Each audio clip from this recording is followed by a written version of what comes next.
Halo teman-teman, kalian tahu nggak sih kalau misalnya dunia digitalisasi itu sekarang itu semakin berkembang seiring dengan berjalannya waktu.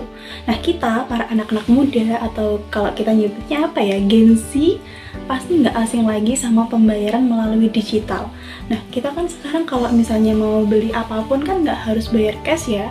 Nah kita bisa bayar pakai mobile banking, e-banking, e-money. Nah itu adalah salah satu bentuk dari financial technology atau fintech yang berkembang di Indonesia. Terus lebih jelasnya fintech itu apa sih? Oke, aku bakal jelasin fintech itu apa. Jadi fintech itu adalah singkatan dari financial technology yang artinya penggabungan antara sistem keuangan dan juga teknologi sehingga bisa menciptakan sebuah inovasi yang dapat memudahkan masyarakat dalam mengakses layanan keuangan. Nah, kan kita sudah tahu nih pengertiannya apa. Kita lanjut ke contoh dan juga manfaat fintech itu apa.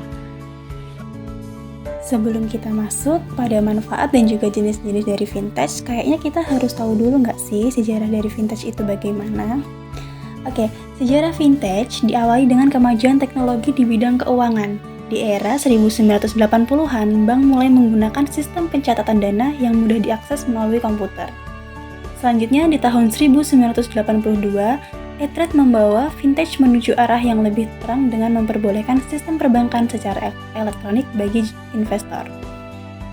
Berkat pertumbuhan internet di tahun 1990-an, model E-Trade semakin ramai digunakan, sehingga pada tahun 1998 adalah di mana bank mulai mengenalkan online bank untuk para nasabahnya. Adapun jenis-jenis dari fintech, yang pertama yaitu urun dana. Urun dana atau crowdfunding yaitu pendanaan kolektif yang dihimpun dari beberapa orang untuk selanjutnya disalurkan kepada peminjam. Yang kedua yaitu adalah digital payment system, merupakan layanan pembayaran yang dilakukan secara digital atau online. Yang ketiga ada market aggregator atau platform yang digunakan masyarakat untuk mencari hingga mengetahui informasi dari kinerja produk tersebut. Yang keempat yaitu adalah keuangan mikro, atau salah satu layanan fintech yang menyediakan layanan bagi masyarakat untuk menengah ke bawah. Tujuan utama dari financial technology yaitu untuk mempermudah transaksi keuangan di berbagai lapisan masyarakat, baik itu pelaku usaha maupun pengguna individu.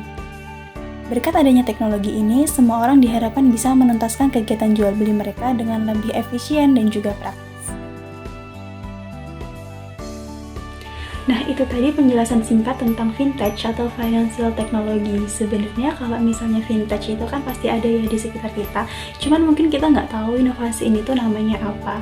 Nah, sekarang kan sudah tahu nih. Nah, kalian para generasi muda kira-kira siap nggak sih menghadapi dunia digitalisasi yang semakin berkembang setiap tahunnya?